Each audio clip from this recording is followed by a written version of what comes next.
네, 오늘 우리에게 주신 하나님의 말씀은 누가복음입니다. 누가복음 제24장 1절부터 12절까지 말씀, 신약 성경의 세 번째 책입니다. 누가복음 제24장 1절에서 11절까지 말씀.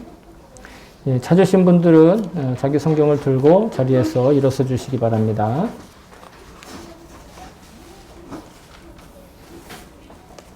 네, 우리 그러면 세 번역으로 같이 누가복음 24장 1절부터 12절까지를 같이 한 목소리로 맞춰 읽겠습니다. 시작! 이레의 첫날 이른 새벽에 여자들은 준비한 향료를 가지고 무덤으로 갔다. 그들은 무덤 어귀를 막은 돌이 무덤에서 굴려져 나간 것을 보았다. 그들이 안으로 들어가 보니 주 예수의 시신이 없었다. 그래서 그들이 이 일이 어떻게 해야 할지 몰라서 당황하고 있는데 눈부신 옷을 입은 두 남자가 갑자기 그들 앞에 나섰다. 여자들은 두려워서 얼굴을 아래로 숙이고 있는데 그 남자들이 그들에게 말하였다. 어찌하여 너희들은 살아계신 분을 죽은 사람들 가운데서 찾고 있느냐? 그분은 여기에 계시지 않고 살아나셨다. 갈릴리에 계실 때에 너희들에게 하신 말씀을 기억해 보아라. 인자는 반드시 죄인의 손에 넘어가서 십자가에 처형되고 사흘째 되는 날에 살아나야 한다고 하셨다. 여자들은 예수의 말씀을 회상하였다. 그들은 무덤에서 돌아와서 11제자와 그 밖의 모든 사람에게 이 모든 일을 알렸다. 이 여자들은 막달라 마리아와 요한나와 야고보의 어머니인 마리아이다. 이 여자들과 함께 있던 다른 여자들도 이 일을 사도들에게 말하였다. 그러나 사도들에게는 이 말이 어처구니 없는 말로 들렸으므로 그들은 일어나서 무덤 믿지 않았다. 그러나 베드로는 일어나서 무덤으로 달려가 몸을 굽혀서 들여다보았다. 거기에는 시신을 감쌌던 삼배만 놓여 있었다. 그는 일어난 일을 이상히 여기면서 집으로 돌아갔다. 아멘. 주의 말씀입니다. 네, 모두 자리에 앉아주시기 바랍니다. 제가 설교를 위해서 잠깐 기도하겠습니다. 참 좋으신 하나님 아버지, 이 시간 이 귀한 말씀을 우리에게 허락하여 주시고 뿐만 아니라 이 말씀이 우리에게 현실이 되어 부활을, 예수님의 살아나심을 기억하며 부활절 감사 예배로 하나님 우리가 드릴 수 있음을 다시 한번 찬양과 감사를 드립니다. 그리고 특별히 주님 말씀을 붙들고 주님께서 약속하신, 주님께서 성취하신 그 놀라운 소식을 인간의 말로 전할 수 있는 이 기회를 주심을 찬양과 감사를 드립니다. 인간의 말로 전하지만 하나님의 말씀으로 들을 수 있는 놀라운 영적인 힘을 지금 이 자리에 우리 각 사람 한 사람에게 부어주시고 허락하여 주시옵소서. 비록 부족한 인간의 말이지만 하나님의 준비하신 놀라운 하나님의 음성이 우리 각 사람 한 사람 귀에 그리고 마음에 도달하게 하여 주시옵소서. 감사드리며 예수님의 이름으로 기도합니다. 아멘. 할렐루야. 여기 우리 같이 인사합시다. 하피 이스터. 예, 일본식으로 하피고 영어로 하면 해피 이스터. 예, 해피 이스터. 이렇게 썰렁하세요. 이렇게 기쁘고 복된 날에 여러분 너무 즐거운 날입니다. 너무 복된 날입니다. 정말 기독교에 있어서 사실은 가장 소중한 날이고 가장 성대히 지켜야 되는 날이고 좀 분위기가 좀 그렇긴 하지만 정말 가장 많이 우리가 함께 모여서 예배하고 찬양해야 하는 날이 바로 부활절입니다. 다른 어떤 날보다도 더 우리가 우리의 마음을 열고 예배하는 날이 바로 부활절입니다. 왜냐하면 여러분 우리가 죽은 예수님, 죽어있는 사람을 섬기고 그 우상에게 절해서 겨우 어떤 콩고물 정도를 얻어내는 그런 종교가 아니기 때문에 그렇습니다. 지금 우리는 살아있는 예수님을 예배하고 살아있는 주님과 동행하는 사람들입니다. 그래서 지금 나와 동행하시는 그 예수님께 예배드리는 시간이고 그 예배를 지키는 우리들의 정체성이 바로 오늘 부활절에 확정이 되는 것입니다. 그래서 그저 교회가 봄에, 1년에 봄에 한 번, 이 봄쯤 됐으니까 한 번쯤 사람들 모아서 행사 한 번 해야지? 이러고 만들어낸 절기가 아니라는 것입니다, 여러분. 절대로 그런 절기는 없습니다. 절대로 그런 부활절은 없습니다. 정말 오늘 부활절은 참 기쁨과, 그냥 어떤 기쁨의 조건으로가 아니라 정말 우리가 기쁨을 회복해야 되는, 행복을 회복해야 되는 그런 날인 줄로 믿습니다. 여러분, 오늘 말씀을 통해서 하나님의 그 놀라우신 약속이 다시 한번 우리 마음에 감동이 되고 성령 충만한 시간 될 수 있기를, 정말 예수님의 부활하심이 실감나게 체감되실 수 있기를 여러분 다시 한번 주의 이름으로 축복합니다. 자, 오늘 우리가 함께 읽었던 본문은 누가복음의 마지막 장에 기록되어 있는 내용입니다. 누가복음 24장까지 있고 그 24장의 1절부터 12절까지 내용이죠. 신약 성경에는 4권의 복음서가 있습니다. 여러분 잘 아시다시피 마태복음이 있고 마가복음이 있고 오늘 읽었던 누가복음이 있고 또 요한복음. 그래서 보통 사복음서라고 부르죠. 그래서 4권의 복음서가 있는데 그 복음서들에 조금씩 다른 면들이 있지만 공통적인 것들이 많이 있는데 그 중에 가장 중요한 공통적으로 결론부에서 이야기하고 있는 것이 모두 다 이 4복음서의 결론이 예수님의 부활에 관한 것이에요. 예수님의 탄생에 대한 것 혹은 예수님의 사역에 대한 것, 사실 이런 것들이 복음서에 조금씩 다 다릅니다. 그런데 예수님의 부활만큼은 4복음서가 공통적으로 똑같이 고백을 하고 있다는 거예요. 이 말은 복음서를 읽는 사람으로 하여금 기독교의 핵심은 그 기독교를 일으킨 사람의 탄생도 아니고 그 기독교를 일으킨 사람이 어떠한 기적을 일으켰냐도 아니라는 거예요. 그 사람이 얼마나 많은 사람들을 먹였느냐도 아니에요. 기독교의 핵심 중의 핵심은 그리스도라고 부르는 예수님께서 죽으셨는데 다시 살아나셨다라는 거예요. 죽었다 다시 살아난 어떤 기적을 얘기하는 것이 아니라 그 부활이 우리에게 주는 메시지와 의미, 그 복음의 약속이 너무도 분명하다라는 것이죠. 부활은 그리스도인에게 있어서 우리 그리스도인으로서의 존재 가치와 삶의 이유를 가장 확실하고 명확하게 설명해주는 그런 사건이에요. 말 그대로 사건입니다. 기적적인 사건이에요. 단지 죽었던 사람이 살아났다? 이 정도가 아니라는 거예요. 그렇기 때문에 여러분, 그리스도인이라고 한다면 예수님의 부활에 대해 아주 분명하고 명확한 태도가 있어야 되고 예수님의 부활을 예배하는 일에 있어서 절대로 양보하는 일이 없어야 되는 거예요. 어떤 것도 양보할 수가 없어야 되는 거예요. 네? 다른 종교나 세속에 가르친 것 분명히 우리가 구별되는 우리만의 메시지가 있는데 우리만의 그 독특한 보통 교리라고도 많이 표현하지만 저는 그런 딱딱한 표현은 쓰고 싶지 않습니다. 우리만의 메시지가 있어요. 우리만의 스토리가 있다고요. 여러분 각자 삶의 스토리가 다 다르죠. 각자 삶의 스토리를 얘기하면 막 밤새도 모자라잖아요. 그죠? 그래서 남자들이 제대하면 친구들하고 얘기하면서 자기 군대에서 고생한 이야기를 하면 밤새도 모자란다 이런 농담을 하는데 죄송합니다. 갑자기 썰렁해져서. 공감대가 안 되는 이야기를 하고 있죠. 어쨌든 우리의 삶의 스토리, 우리 삶의 안에 그리스도인으로서 반드시 품고 있어야 되는 것. 오늘 제가 좀 흥분하더라도 여러분 이해를 해주시기 바랍니다. 왜냐하면 오늘 흥분을 안 할 수가 없는 날이기 때문에. 그리스도인으로서 부활은요, 우리의 가슴을 뛰게 하는 일이어야 되는. 네? 어떤 기적이 일어났어. 누가 요번에 그런 회사에 들어갔대. S 무슨 회사에. 이야! 그거보다 여러분 예수 그리스도의 부활이 더 우리를 가슴 떨리게 하는 우리를 더 흥분시키는, 여러분, 그런 사건이라는 거예요. 예? 부활절이 사실은 과연 교회에 있어서 가장 큰 명절이고요.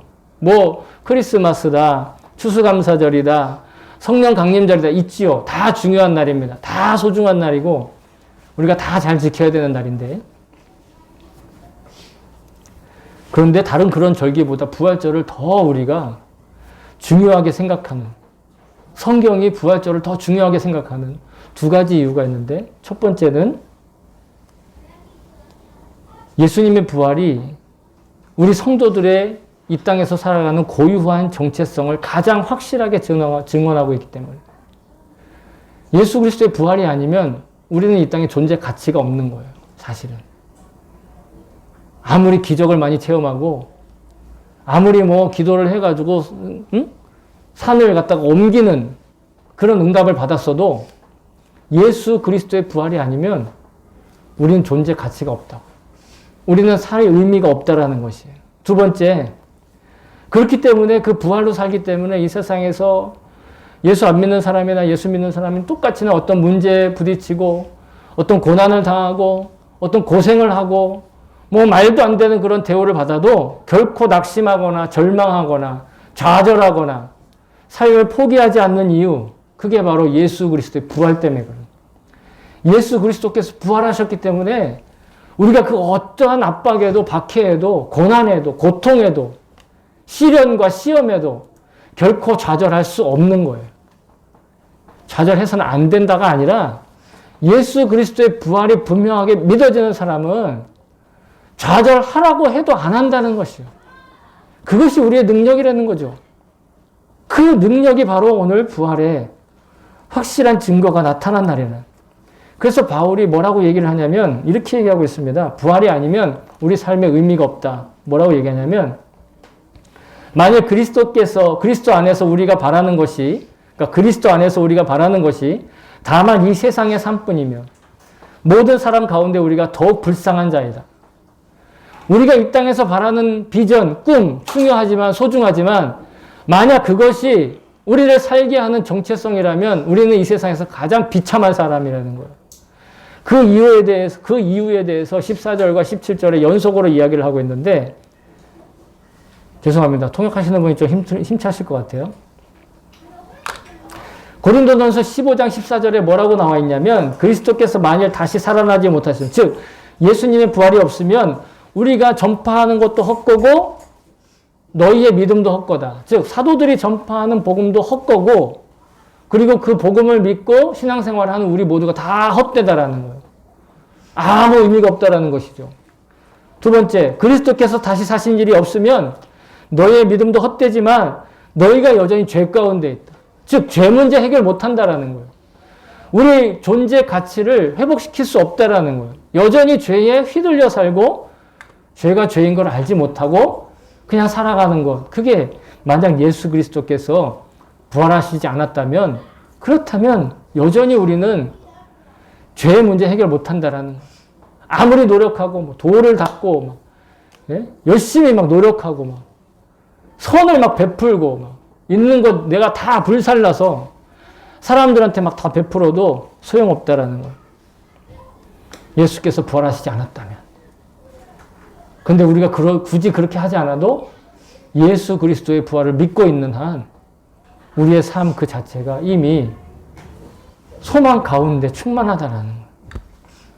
여러분, 부활하시고 살아계신 그 그리스도의 몸된 교회가 이 부활절을 지키는 게 여러분 얼마나 소중하고 그런 찬양이고 고백이고 예배인지 정말 아무리 강조하고 반복하고 해도 지나치지 않는 거라고 저는 믿습니다. 네?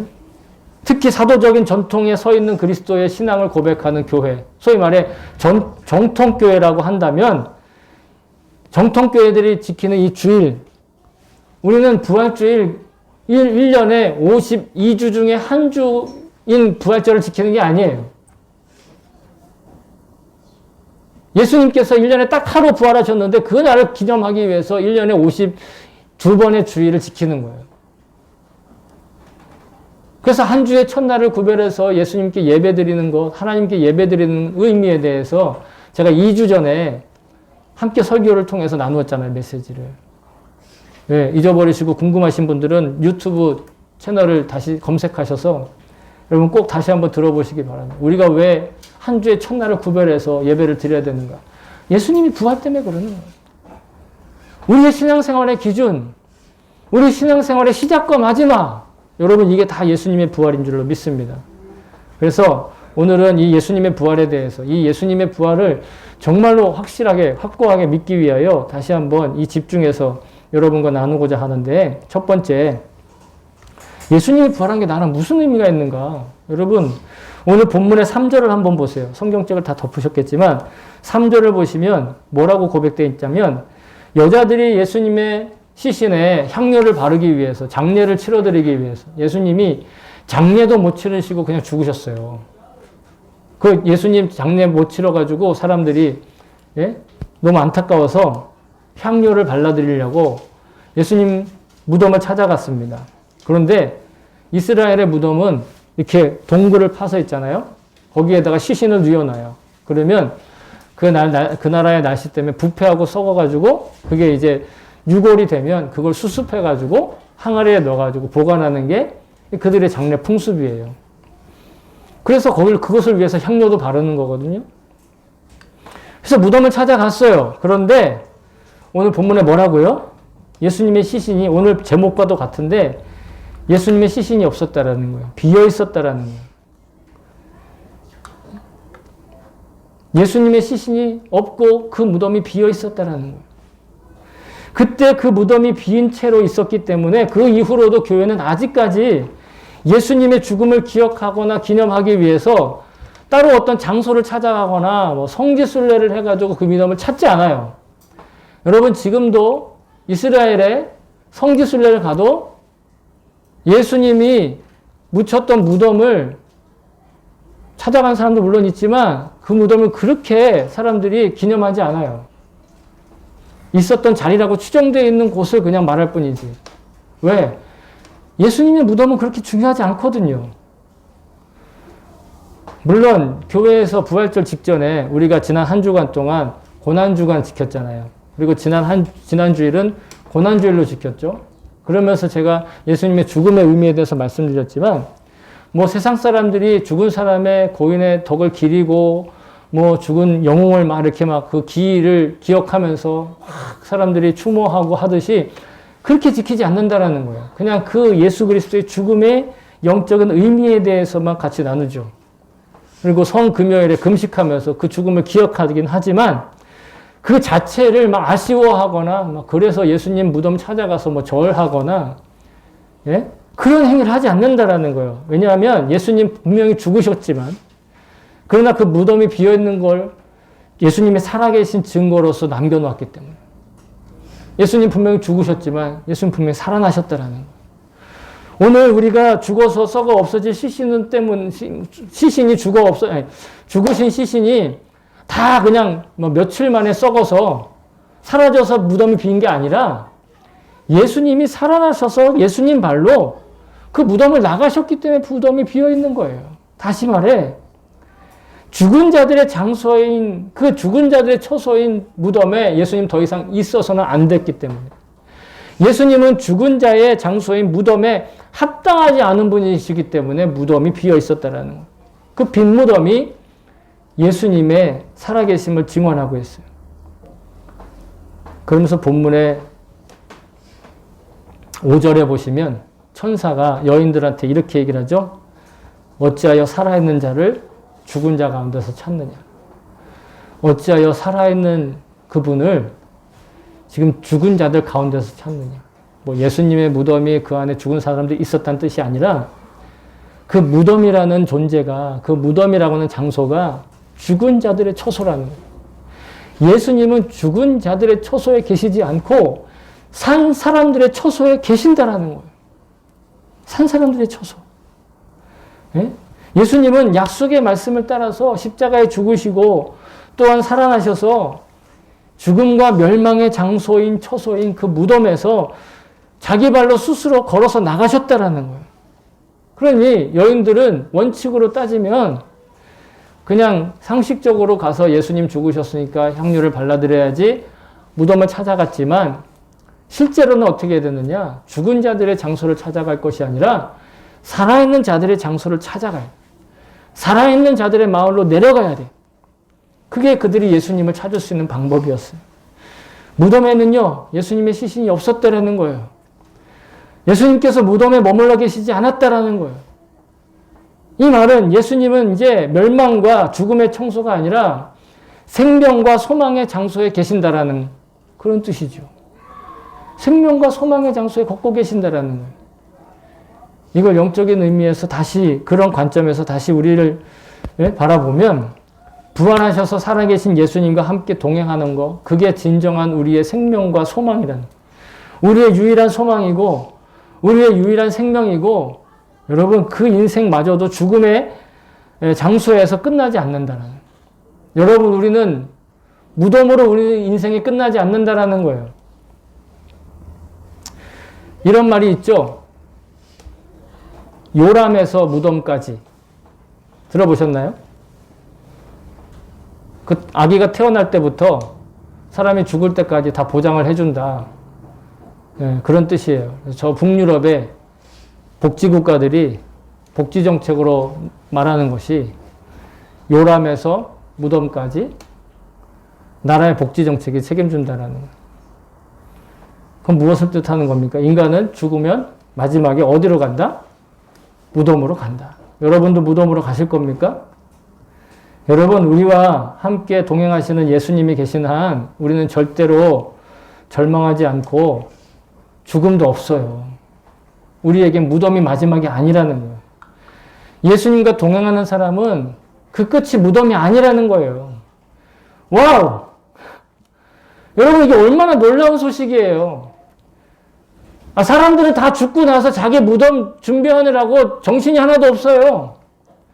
그런데 우리 무덤 준비할 필요가 없다는 거예요. 우리는 죽어도 죽지 않는다라는 거예요. 저만 지금 흥분했습니까? 이거 예수님이 약속하신 말씀이에요. 제가 만들어내고 제가 어디서 연구해낸 게 아니라 예수님 분명히 얘기하셨잖아요. 예수께서 이르시되 나는 부활이요 생명이니 나를 믿는 자는 죽어도 살겠고 무릇 살아서 나를 믿는 자는 어찌한다? 영원히 죽지 아니하는다. 영원히 죽지 않으니 무덤이 필요가 없지요. 물론 계속해서 말씀드리겠습니다. 바울도 이 말씀을 믿었습니다. 그래서 뭐라고 했냐면 아담 안에 모든 사람이 죽은 것 같이 그리스도 안에서 모든 사람이 삶을 얻으리라. 우리가 아담의 후손이긴 맞습니다. 우리의 육신은요 아담의 후손이기 때문에 제가 이렇게 아무리 우리에게 무덤이 필요 없습니다 강조해도 아마 여러분들은 죽으신 그 묘자리들을 다 알아보고 계실 거예요. 어쩔 수 없는 현실이에요. 인정합니다. 왜? 우리의 육신은 누구의 후손이라서? 아담의 후손이라서. 그래서 우리의 묘자리와 우리의 무덤자리는 자연스럽게 찾게 될 거예요. 내가 안 찾아도 우리의 후손들이 찾아줄 거예요. 그러나 여러분, 우리가 초점을 맞추는 건 뭐냐면 그리스도로 인하여서 우리는 그냥 계속 산다라는 거예요. 생명으로서 살아간다라는 거예요. 죽음으로 끝이 아니라는 거죠. 예? 여러분, 예수님 안에 살면 그 일상생활 그 자체가 여러분, 곧 생명이에요. 아유, 일상생활 빨리 끝내고 천국 가야지. 아니요. 그 자체가 영생이고, 그 자체가 생명이고, 그 자체가 우리의 소망이고, 성공이고, 형통이고, 행복이고, 또한 자랑이에요. 우리는 그리스도인으로서 일상생활 하는 것이 자랑스러운 사람들이에요. 할렐루야. 예? 아까도 말씀드렸다시피 우리는 역시 아담 안에서 모두가 죽었었습니다. 이 말은 사람이라면 모두 죽음이라는 숙명을 피할 수 없는 존재가 되었다라는 뜻이에요. 살아있는 우리의 육신의 존재는 결국 죽음을 향해서 가고 있어요. 현실이죠. 그러나 아담을 따라서 태어나는 우리의 육신은 무덤을 필요로 하는 건 맞아요. 요즘엔 화장들을 많이 하시니까 납골당 되겠네요. 그러나 성도인, 그리스도인인 우리는 우리의 존재 가치를 증명하는 영혼, 우리의 혼은 결코 이 땅에 무덤을 필요로 하지 않는다라는 거예요. 사람들이 생각하는 것처럼. 우리의 영혼은 무덤으로 내려가지 않아요. 우리의 영혼은 멸망으로 끝나지 않아요. 예수님의 시신이 무덤에 있지 않았다는 건 예수님께는 더 이상 무덤이 필요가 없었다라는 말씀이에요. 예수님께서 부활하심으로 말미암아 그리스도의 몸된 교회의 지체인 저와 여러분들도 마찬가지로 더 이상 무덤을 필요로 하지 않는 생명과 영생의 존재가 되었다라는 게 바로 예수님의 부활의 의미라는 거예요.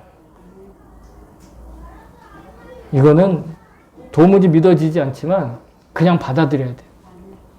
믿어지지 않아도 그냥 받아들여야 돼요. 이런 관점에서 말할 때 우리가 예수님의 부활을 믿는다? 그러면 나도 예수님처럼 무덤을 필요로 하지 않는 존재가 되었다. 그거 믿는 거랑 마찬가지예요. 그러니까 예수님의 부활은요, 곧 나의 부활인다는 거예요. 예수님 부활하신 것처럼 나도 부활한다는 거예요. 예? 더 이상 우리는 무덤에 머무를 사람이 아니에요. 더 이상 자기 이름으로 된 무덤이 있는지 없는지의 여부에 마음 뺏길 사람들이 아니라는 거예요. 예? 물론 우리도 남아있는 가족들을 위해서 나의 흔적들을 남기고 기억하고 기념할 만한 장소는 필요하겠죠. 그러나 그것이 죽음을 상징하는 무덤이 아니라 하나님 나라와 영생을 소망하는 찬양과 감사의 장소가 되어야 할 줄로 믿습니다. 그런 장소가 되는 거예요. 두 번째, 부활은 예수님께서 가르쳐 주셨던 약속의 성취이기도 합니다. 예수님이 약속하신 것이 이루어졌다라는 거예요. 본문 7절에 보면 천사들은 이렇게 이야기를 하고 있죠. 죄송합니다.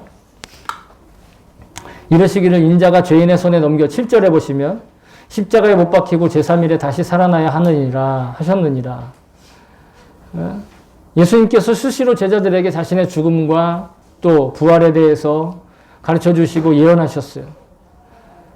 그런 사실을 들을 때 제자들은요 놀랐어요. 그리고 사실은 마음이 껄끄러웠어요. 그 기분이 별로 좋지 않았어요. 마태복음 17장 22절부터 23절에 보시면 갈릴리에 모일 때에 예수께서 제자들에게 이르시되 인자가 장차 사람들의 손에 넘겨져 죽임을 당하고 제3일에 살아나리라 하시니 자 죽었다가 살아날 거야 라고 말씀하시니 제자들이 뭘 했다고요? 매우 근심하더라. 이거 예수님이 말씀하시는 거에 굉장히 마음이 불편해졌다라는 거예요. 메시아가 왜 죽어? 메시아면 자기의 능력을 과시하고 보여줘. 사람들한테 야 까불면 어떻게 되는지 알지? 이를 보여줘야 되는. 메시아는 그런 능력이 있는 사람이고 메시아는 그렇게 해서 이스라엘을 회복시키고 그리고 메시아가 정권 잡으면 자기도 한 자리씩 차지해야 되는데 지금 그 메시아가 죽는다니. 제자들은 불편했어요. 마음이. 근심했다라는 건 마음이 굉장히 불편했다라는 거예요. 왜 예수님께서 당신께서 죽임을 당하고 사실 것이라고 말씀하시는데 왜 근심할까? 그 예수님을 따른 이유가 다 자기 욕심 때문에 따랐기 때문에.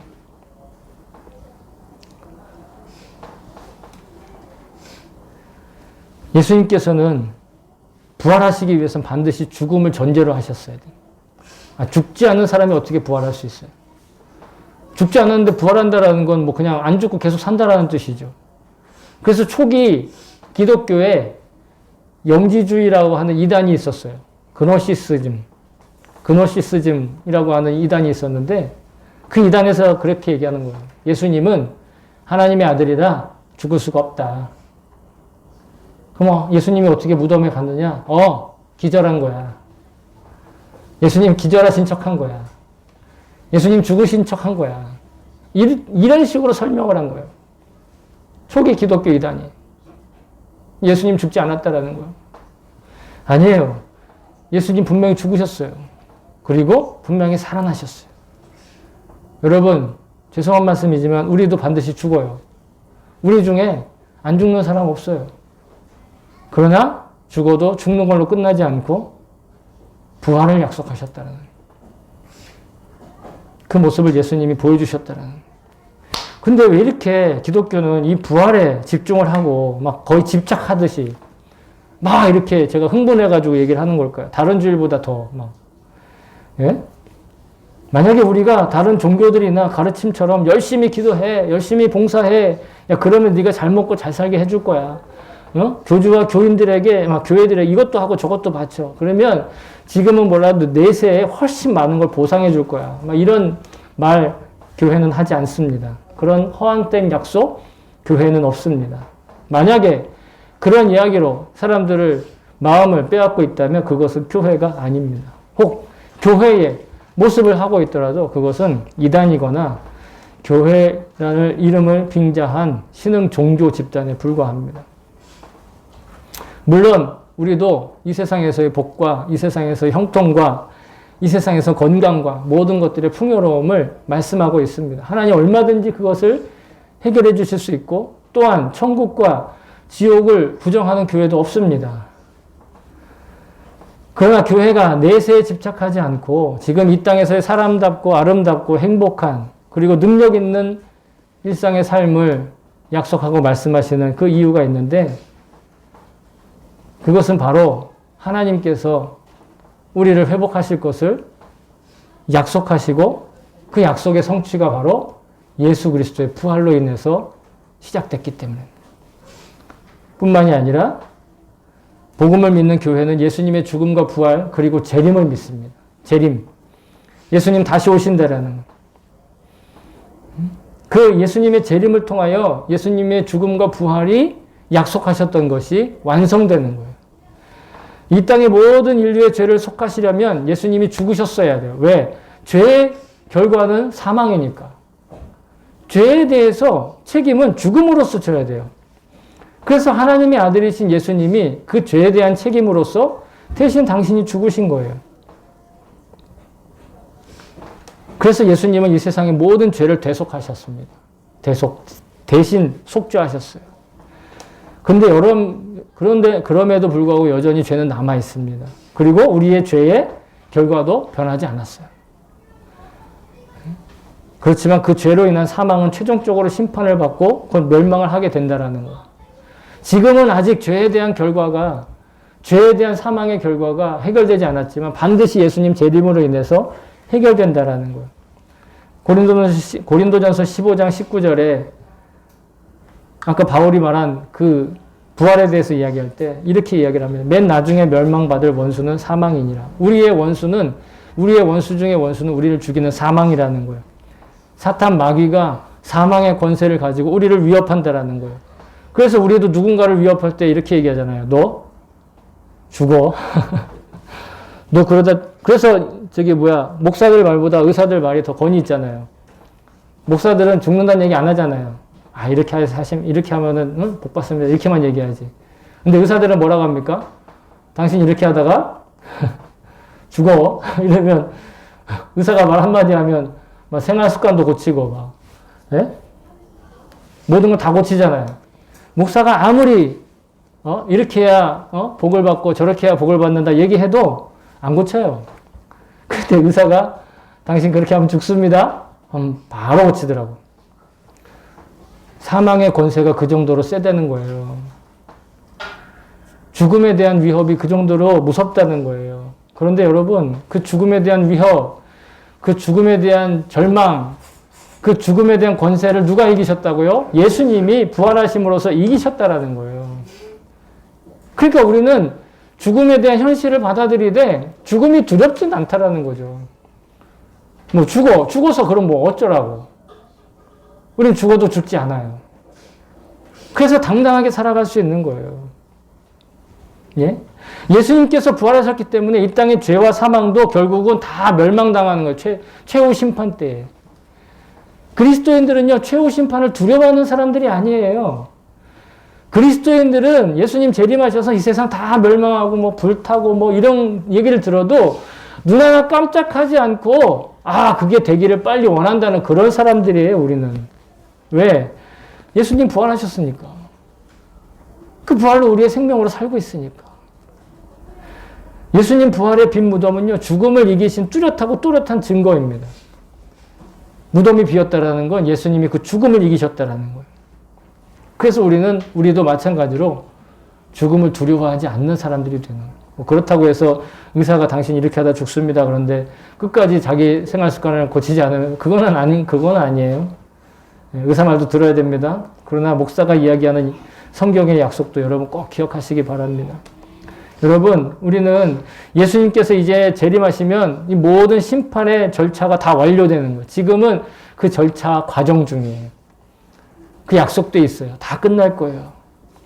그리고 모든 절차가 완료된 다음에 새 하늘과 새 땅이 새롭게 창조될 거예요. 그 약속의 성취 과정이 바로 계시록에 기록되어 있는 겁니다. 그러니까 요한계시록은요, 뭐 무섭거나 아니면 우리를 협박하거나 아니면 뭐 우리한테 뭐 겁을 주려고 당신 신앙생활 제대로 안 하면 이렇게 멸망합니다. 당신 잘못해서 뭐 받으면 그러면은 지옥에 떨어집니다. 이런 책이 아니라고요. 그러니까 뭐 계시록을 들이대면서 이거 받지 마라, 저거 받지 마라, 뭐 이렇게 하지 마라, 저렇게 받지 마라. 그런 말 귀에도 담아 들으면 안 돼요. 그런 가짜 뉴스 들으면 안 돼요. 계시록이 말하고자 하는 거는 계시록이 결론에 나와 있어요. 뭐라고 얘기하냐면 요한계시록 21장, 22장이 요한계시록의 결론인데 요한계시록 21장에 이렇게 기록되어 있습니다. 사도 요한이 이것을 보았습니다. 또 내가 새 하늘과 새 땅을 보니 처음 하늘과 처음 땅이 없어졌고 바다도 다시 있지 않더라. 그 어두움의 바다, 그 죽음의 바다도 사라지고 처음 하늘과 처음 땅이 아닌 새 하늘과 새 땅이 다시 창조되었다는 거예요. 하나님에 의해서. 예수님이 재림하시고 최후의 심판이 이루어지고 나서 새 하늘과 새 땅의 완벽한 하나님 나라의 상징인 새 예루살렘도 건설이 되는데 사도 요한은 그 모습을 보고 이렇게 고백을 하고 있어요.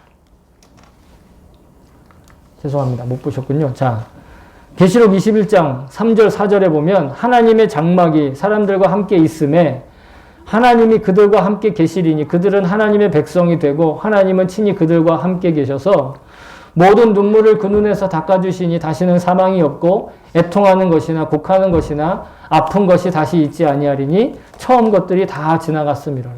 처음 것들, 처음에 그 고통스럽게 하는 것들, 처음에 우리의 문제를 일으키는 것들, 그 모든 것들이 다 지나가고 우리에게 눈물도 닦아주시고 사망도 없고 애통하거나 곡하는 게 없다라는 거예요. 즉, 왜 사망이 없을까요? 사망이 멸망당했으니까 더 이상 사망이 존재하지 않는 거예요. 예수님의 부활로 말미암아서. 근데 여러분 3절에는 이런 구절이 나와 있죠. 하나님이 그들과 함께 계시리니 그들은 하나님의 백성이 되고 하나님은 친히 그들과 함께 계셔서. 지금 우리가 그렇게 있지 않아요? 아직 최후의 심판이 아닌데도 우리는 지금 하나님의 백성이 되었고 하나님과 함께 살아가고 주님과 함께 동행하고 있잖아요. 여러분 예수님과 동행은요. 예수님과 억지로 내가 동행을 해야 되는 게 아니라 이미 나와 함께 동행하고 계시는 주님 바라보는 게 예수님 동행이에요.